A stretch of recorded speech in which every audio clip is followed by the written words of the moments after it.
قرآن نے حضرت ابو بکر کو پوری امت سے ہٹ کے الگ سے بیان کیا ہے.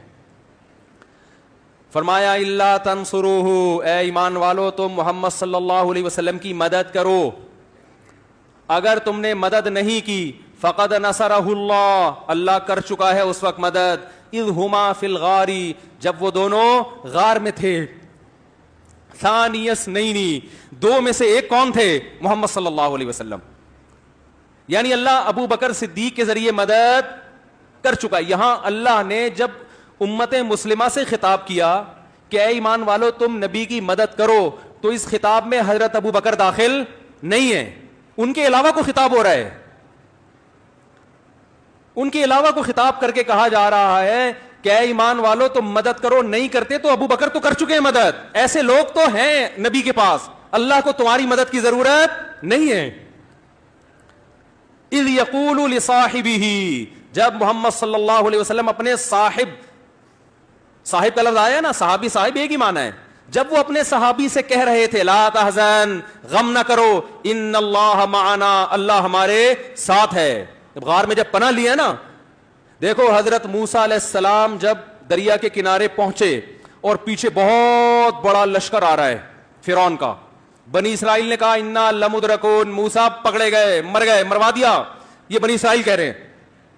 آگے دریا ہے، پیچھے فرعون ہے، بھاگنے کا راستہ نہیں ہے. تو موسیٰ علیہ السلام نے کیا فرمایا؟ کلا، ہرگز ایسا نہیں ہے. ان معی ربی، میرے ساتھ کون ہے؟ اللہ. حضرت موسیٰ نے کہا ہمارے ساتھ کون ہے؟ بولتے کیوں نہیں بھائی؟ ہمارے ساتھ نہیں کہا، میرے ساتھ کون ہے؟ اللہ. لیکن یہاں نبی صلی اللہ علیہ وسلم کو جب چاروں طرف سے گھیر لیا، وہی سچویشن جو بنی اسرائیل اور فرعون کی تھی، وہی سچویشن. لیکن آپ ابو بکر صدیق سے فرما رہے ہیں غم نہ کرو، اللہ ہمارے یہاں نہیں، پھر میرے ساتھ ہے.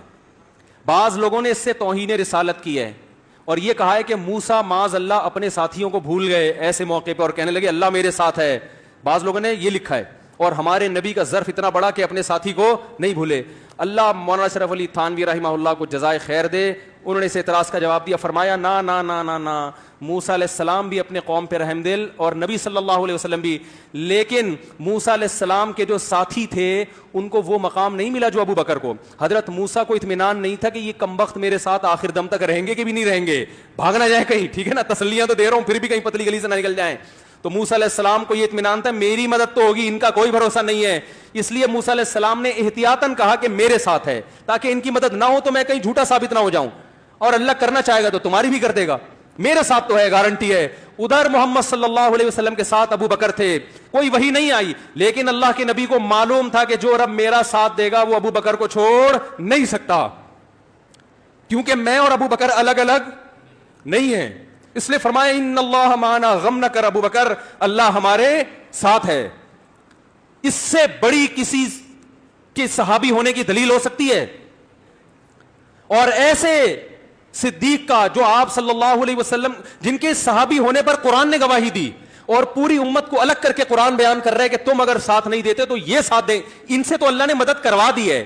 آپ بتاؤ اس صحابی پر اگر کوئی لان تان کرے تو کیا اس کے ایمان، اس کے کفر میں کوئی شبہ ہو سکتا ہے؟